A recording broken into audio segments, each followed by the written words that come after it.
Hi, good day, and welcome to I believe this is my third video on functions. And today I'm going to explain to you what the inverse of a function really means. In my first video, I showed you how to find the inverse of a function. But a lot of students they are good at finding the inverse of a function, but they have no idea what it really means. And I wanted to clear it up, not just to satisfy curiosity, because it could actually come in the exam. So let's get started. Let's say I gave you the function fx is equal to 5 divided by x. And I told you to draw a graph of this function. And I told you to use the domain from 1 to 4. The domain just basically means what to choose for x. Now, a lot of people don't know this. Well, fx is basically the same thing as y. When you have a graph, you have an x-axis and you have a y-axis. You could think of the y-axis as being fx, just to make it simpler. So, what I'm going to do, the domain is from 1 to 4, so I have a little grid here. And I'm going to choose from 1 to 4. 1, 2, 3, 4.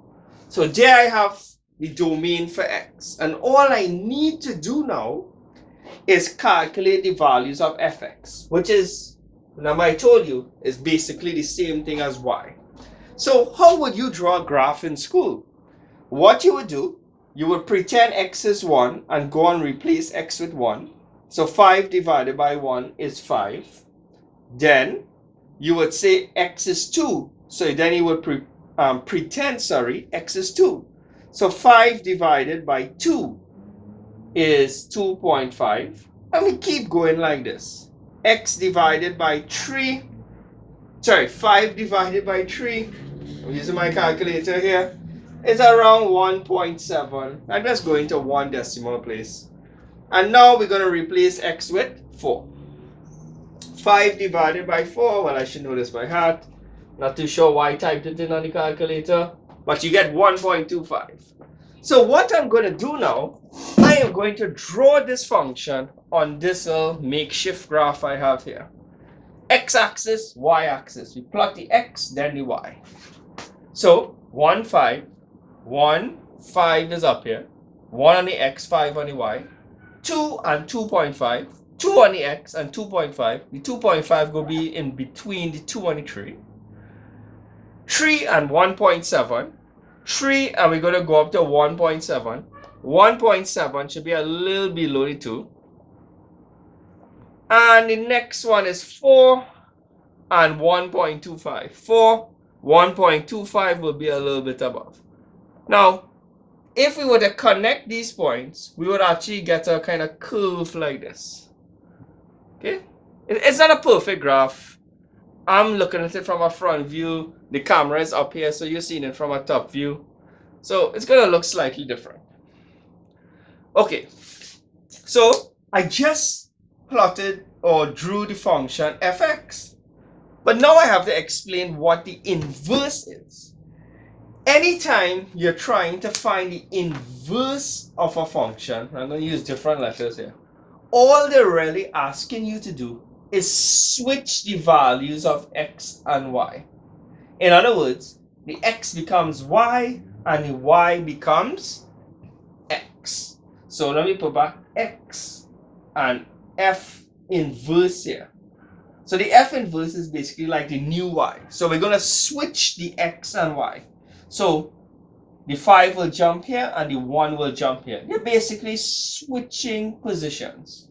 So all of these numbers will go on top and all the top numbers will go underneath. So let me just give me a few seconds. 5, 2.5, 1.7 and 1.25. And then we have 1, 2, 3, 4. So let's plot this graph and see how it looks. Remember, we switch the x and y values. So x is 5 and y is 1. I'm going to do this in red so you can see a clear difference. 5, 1. 2.5, 2. 2.5 is in between 2 and 3. 2.5 2. I guess that's somewhere here. I'll use x's so you can see the difference, I guess. All right. 1.7 and 3. 1.7 on the x should be close to here, and we're going up to the 3. And the last one is 1.25, and we're going up to the 4. All right. So this here is our new graph. All right. So what does this actually mean? Well, I guess I showed you. Fx means the inverse, means you're just switching the x and the y value. All right. So I'm gonna try to show you another way of this. Right. It's gonna be kind of difficult given how small the graph is, but I'm gonna try anyway. Y is equal to x. If someone were to ask you to draw this graph, y equal to x, this just basically means y is the same thing as x. So let's draw this graph. We're going to get a straight line. If x is 0, that means y is 0. That will be here. If x is 1, that means y is 1. You see a pattern here. So here's what. If we were to draw a straight line here, this green line would be y is equal to x. I want you to pretend that this line is a mirror. Now, you know how a mirror looks. You look into the mirror, you get scared. Just joking, right? You look into a mirror, and if you're 1 meter away from the mirror, then inside the mirror, you look as if you are 1 meter inside the mirror. A reflection, in other words. Okay? If you look at this, it's a reflection. The blue graph, the original fx, gets reflected in the line to give us the f inverse graph, which is the red graph. Think about it. If someone is standing here, and this is a slanted mirror, won't they look over here? This will be their image. And anything here will get reflected to the other side. So it's like a whole crossover. So another way of explaining what the inverse of a graph is, I mean, the first way is to say that you're already exchanging the x and y value.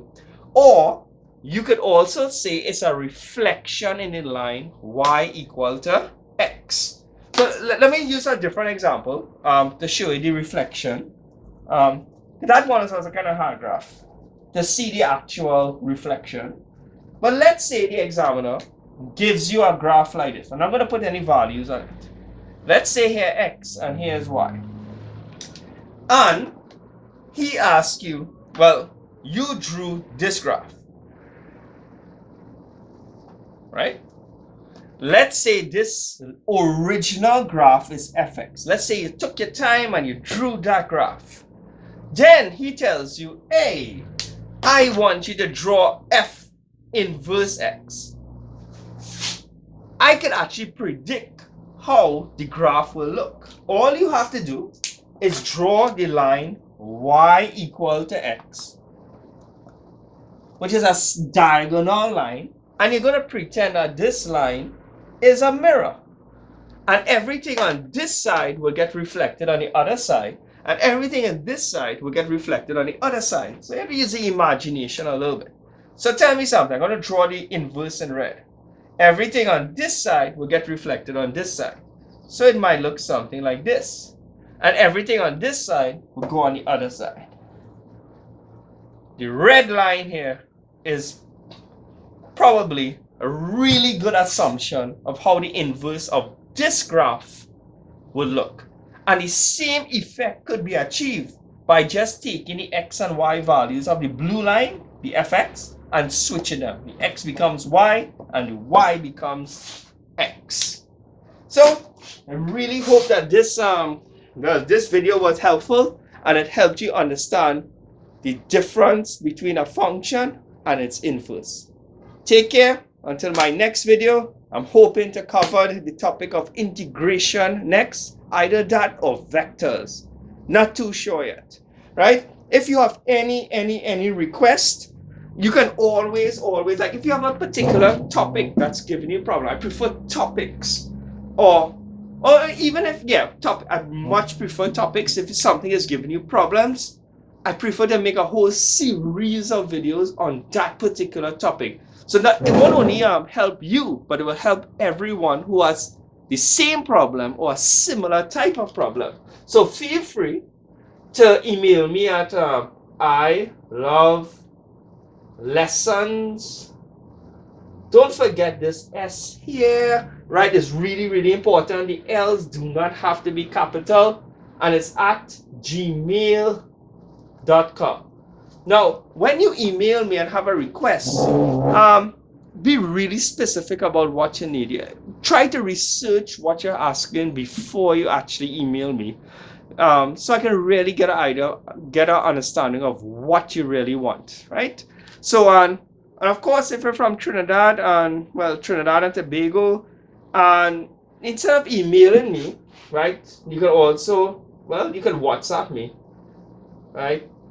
Don't call. I'm not really good on the phone. I don't really like talking on the phone too much, right? So if you WhatsApp me the type of questions that are giving you problems, I'll take it into consideration and make my next video on that, provided I have the time. So take care and good luck in your maths and admaths exams.